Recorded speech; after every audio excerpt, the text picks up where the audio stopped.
Now we would like to have father of the groom. No, Oh, now everyone over here saying no. We're not going to listen. Graham, you come right up.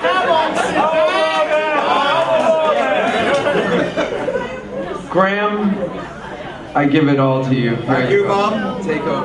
I've known Bob for 10 years. I think he sings a little bit. Anyway, I was asked by the bride and groom before the wedding to make a speech and say a few things about my son Christopher. And they were very worried that I would go rambling on and talk forever.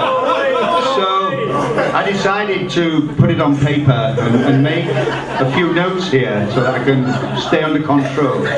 These things are great because you can write a lot of stuff down, alright? So here we go, page 1. Let me get this one right. And I would like to again welcome everybody here. I worked out, I've got to stay closer here so you'll hear me. We have 25 guests from England and Wales. Will they all wave their arms in the air? Come on, England, Wales! All right. So that means we've got about 90 Yanks in the place. All right. Which is about the same odds 200 years ago when you took this place back. But we're trying very hard to take it back. So that was page 1. All right, page 2. So here we are in Santa Barbara. I mean, I guess it's one of the most beautiful places in the world, right? Would we all agree about that? And we're not talking about America, we're talking about the world. So how did Chris get here? Well, he arrived in 1982 from a place called Hull. All right? Now then. Brian's been to Hull. Yeah. And out of the 25 people here from England and Wales, 18 of them are from Hull. So I think that's pretty impressive. Now, why did we leave Hull? Well, I guess it's a long story, but 2 years ago, I met a friend of mine from Hull who lives in Canada, and I hadn't seen him for 25 years. We met in Palm Springs, played some golf, it was my birthday, and he brought me this little book for my birthday. And I unwrapped it. I thought, that's nice of him.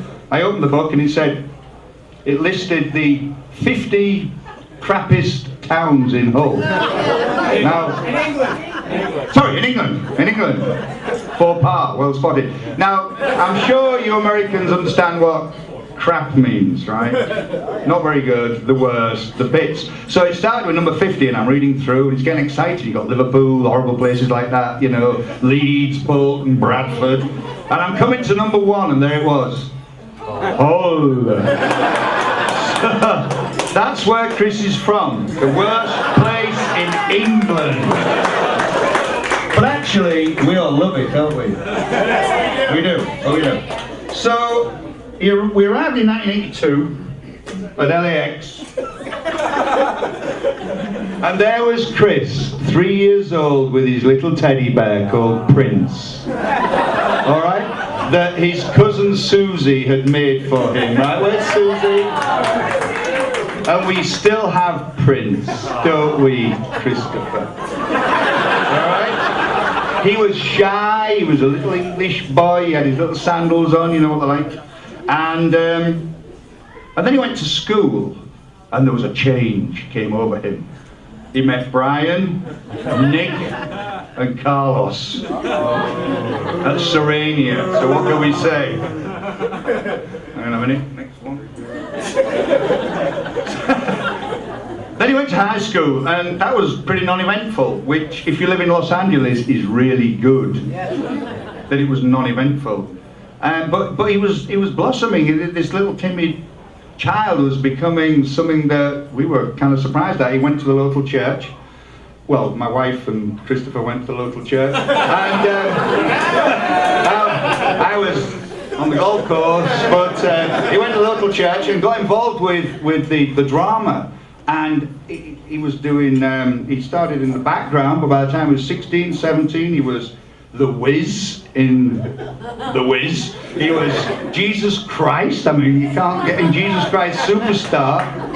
And he was some kind of gangbanger in West Side Story. And he was dancing, singing. It was amazing.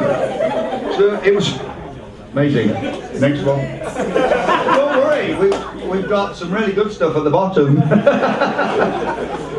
So then we went off to college comes up, you know, and in America you have to pay for it, right? In England, when I went, it was free. So I'm figuring out college, Harvard, Yale. Then I looked at the prices and found out that if you live in California and you go into California, it's rather cheaper. So we looked at all the UC schools, and he's going, Santa Barbara, Santa Barbara, Santa Barbara.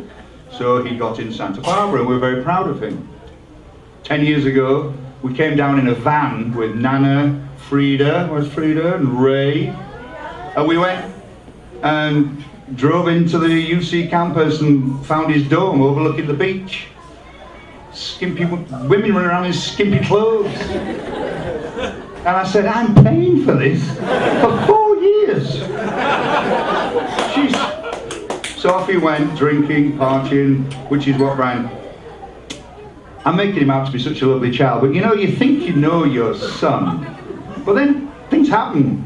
I'm in I used to have a bar actually, well, we'll say no more. And we were in there with Chris, he was now 21, and he was having a drink, and somebody was there, and they wanted a drink, they were under 20, and I'm saying, you have to have an ID.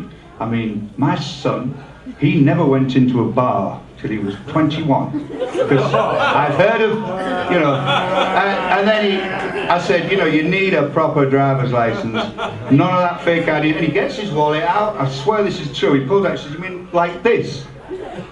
And he had this fake ID that with the computer and lamination and modern technology was incredible.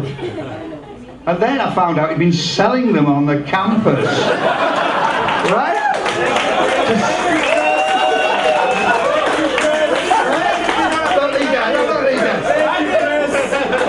To subsidise the meagre money that I was giving him. And the next thing I found, there's a reporter calling us saying, I'm doing an article on false IDs, I've heard your son's an expert. And I think he took the Fifth Amendment or something and he got it in the newspaper, written quotes, so he's not perfect. And he was the big symbol. And then he met Sierra. I guess I wanted to know how long ago, and I found out it was 9 years ago. But only 7 years have you been in love? I want to know if it was the first 2 years or the last 2 years. Anyway. And suddenly we saw this change in Chris. I mean, the influence of Sierra was amazing. You've seen the organisation of this wedding. Is this not the most perfect wedding week you've ever been to? All right? This is a week wedding. Not a day, a week wedding. She got him organised. She got him tidy. Now, I suffer and he suffered from something called procrastination.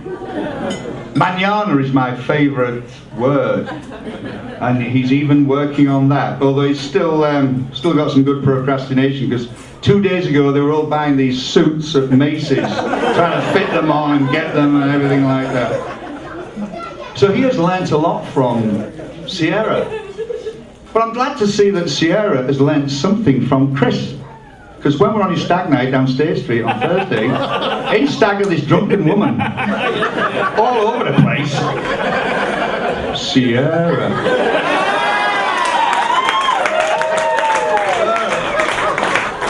Right, well, we've got a long way to go, haven't we,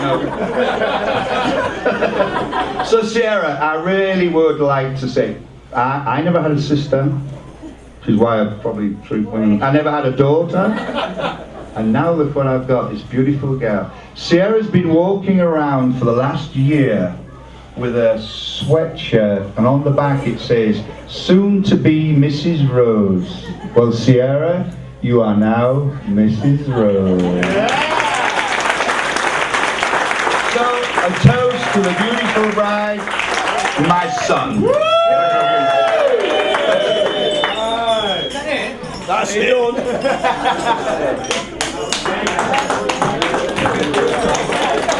Very nice, Graham. I am. No, I'm still. Okay, I'm sorry.